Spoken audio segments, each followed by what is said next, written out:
नहीं दोस्तों यदि मैं कहूँ कि जो हमारे पहले के पूर्वज थे वो बानर जैसे दिखते थे, तो इस बात पे सभी लोग क्रिटिसिज्म कर सकते हैं कि यह कैसे पॉसिबल हो सकता है। बट फ्रेंड्स, यह पॉसिबल है। सो फ्रेंड, ये तो बात की बात है कि लगभग 6 मिलियन ईयर आगो पहले जो सर्बल टाइप से जनजातीय साउथर्न अफ्रीका के घने जंगलों में अपना जीवन यापन किया करती थी, उनका भी फेस बानरों जैसे ही मैच करता था।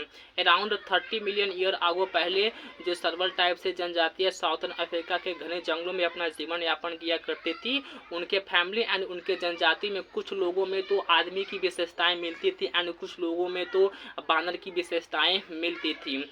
एंड सो फ्रेंड्स, सबसे पहले जान लेते हैं कि जो हमारा इंडिया है, जिसमें हम लोग ग्रो अप हुए हैं, जिसमें हम लोग पले बड़े हुए हैं, क्या आप लोग कभी इमेजिन किए होंगे कि यहाँ पे जो हमारा इंडिया है, इंडिया में सबसे पहले इंसान कहाँ से एवोल्यूट हुए थे, इनका एवोल्यूशन कैसे हुआ था। सो फ्रेंड, सबसे पहले बात करते हैं जो इंडिया का छोटे छोटे सब कॉन्टिनेंट जो उप महाद्वीप होते हैं, इसमें से जो छोटे छोटे फोसाइल जो जीवाश्य होते हैं, इसी जीवाश्य से हमारे जो पूर्वजों का एवोल्यूशन हुआ था। एंड इंडिया में एक लाइक करता है प्लेस जिसे हम शिवालिक हिल के नाम से भी जानते हैं। शिवालिक हिल उस समय पाकिस्तान एंड इंडिया से पूरी तरह घिरा हुआ था, पूरी तरह कवर्ड था। एंड यह स्कल सबसे पहले उसी में इनका साक्ष्य मिला था। एंड इसमें मेन इंटरेस्टिंग फैक्ट तो ये फ्रेंड्स की जो ये जनजातियाँ थे, जो एक क्रिएचर रहा करते थे, ये सबसे पहले दिखाई दिए थे पोर्टवर प्लेटू में। पोर्टवर प्लेटू उस समय पाकिस्तान एंड पंजाब के अराउंड आता था पोर्टवर प्लेटू। तो इस स्कल को हम लोग रामापिथिकेकस एंड शिवापिथिकेकस के नाम से भी जानते हैं। एंड इसमें मेन इंटरेस्टिंग फैक्ट तो ये फ्रेंड्स, जो एक क्रिएचर रहा करते थे, इसमें दोनों एक क्रिएचर एक ही ग्रुप से, एक ही कम्युनिटी से बिलोंग किया करते थे। एंड जो रामापिथिकेकस नाम का जो जनजाति था, यह फीमेल था। जो रामापिथिकेकस नाम का जो क्रिएचर था, यह फीमेल था। इनका डिस्कवरी अप्रॉक्सीमेटली 10 मिलियन ईयर आगो पहले ग्रीस में हुआ था। एंड इनके जो स्कल, जो इनके खोपड़े हुए थे, जब इनके खोपड़े डिस्कवरी किए गए, अप्रॉक्सीमेटली 2.2 मिलियन ईयर पुराने थे इनके स्कल।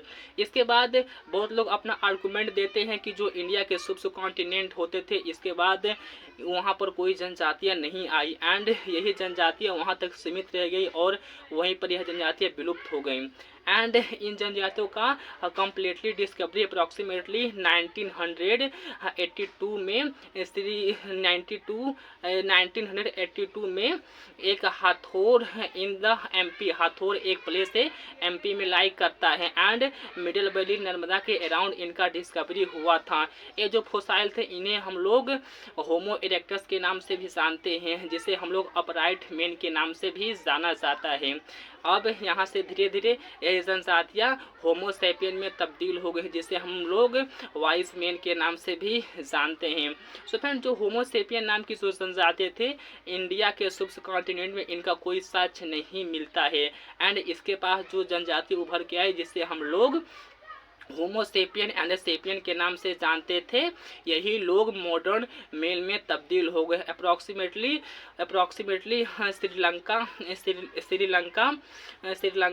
श्रीलंका में यही जनजातियाँ सबसे पहले देखने के लिए मिले थे। बट ये तो बात की बात है कि जो ये जनजातियाँ थी, सबसे पहले साउथर्न अफ्रीका के घने जंगलों में देखने के लिए मिले थे। बट ये जो होमोसेपियन नाम की जनजातियाँ थे, साउथर्न अफ्रीका से साउथर्न अफ्रीका में तो रहते ही थे, बट धीरे धीरे यह जनजातियाँ श्रीलंका से धीरे धीरे मॉडर्न मैन में तब्दील हो गए। एंड जो हमारे मॉडर्न मैन का एवोल्यूशन हुआ अप्रॉक्सीमेटली 34,000 ईयर आगो हुआ था। यही चल के हमारे मॉडर्न मैन आधुनिक युग के व्यक्ति कहलाए। तो फ्रेंड, यह था information about the early human in the India. अगर जानकारी अच्छी लगी तो वीडियो को लाइक